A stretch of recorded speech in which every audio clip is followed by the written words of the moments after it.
La spécificité est le degré auquel un exercice d'entraînement est lié au sport lui-même. C'est le cadre autour duquel tous les autres principes sont construits et il devrait guider le processus décisionnel pour toutes nos décisions d'entraînement, de la sélection des exercices au volume total et à l'intensité. Cela signifie essentiellement que nous devons utiliser la spécificité comme ligne directrice pour toutes les sélections des exercices, les zones d'intensité, le volume et que les adaptations qu'on cherche doivent être bénéfiques au sport. Quels sont les systèmes sous-jacents que nous entraînons pour un sport? On va d'abord avoir l'entraînement le plus général, qu'on fait en général en début de cycle, donc comme la force, la mobilité, la coordination. Et bien que ces mouvements soient généraux et moins spécifiques, ils doivent être le plus spécifiques possible pour avoir le maximum de transfert pour le sport. Ensuite, on va avoir l'entraînement technique qui doit aussi se traduire dans l'amélioration évidemment des mouvements sportifs et finalement la pratique du sport lui-même à des intensités maximales dans un environnement compétitif. Voici comment bien gérer la spécificité au cours d'une préparation. Il faut d'abord faire des exercices d'entraînement allant de moins spécifique à plus spécifique à l'approche de la compétition. On va donc diminuer le volume le moins spécifique à l'approche de la compétition et on va remplacer ce volume par une augmentation d'exercices qui sont les plus spécifiques et qui ont une adaptation dirigée bénéfique à notre pic de forme sportive. Ensuite, on s'assurera de toujours rester dans le domaine de la pratique technique, même pendant les phases d'entraînement général, car la technique des exercices est très critique pour la réussite de l'athlète.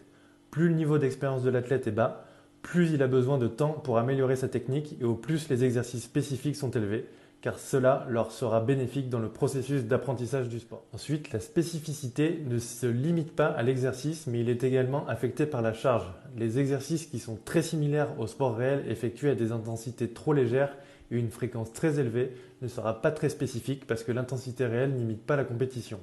Néanmoins, ces exercices peuvent être utiles car ils permettent de parfaire la coordination de base des exercices techniques tout en maintenant un volume d'entraînement élevé en début de cycle d'entraînement. Et concernant cette charge, on va pouvoir vouloir choisir des exercices qui sont plus intenses que la compétition pour améliorer, disons par exemple, sa force, ou à l'inverse, avoir des exercices qui sont moins intenses que la compétition et on va vouloir chercher à faire plus de volume pour par exemple augmenter sa capacité de travail. Et finalement, au plus proche d'une compétition, le développement des prouesses techniques et des qualités du système nerveux ainsi que l'atteinte d'un pic de forme est l'objectif principal.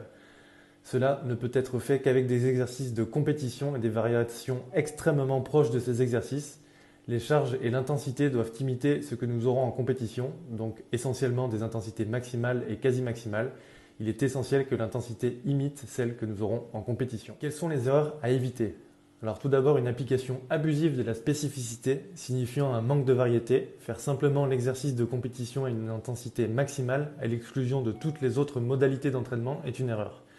Bien que les qualités générales n'aient pas nécessairement une relation directe avec la performance du sport, elles ont une relation indirecte en ce sens qu'un athlète qui est plus fort, plus mobile, plus explosif sera en mesure de mieux performer.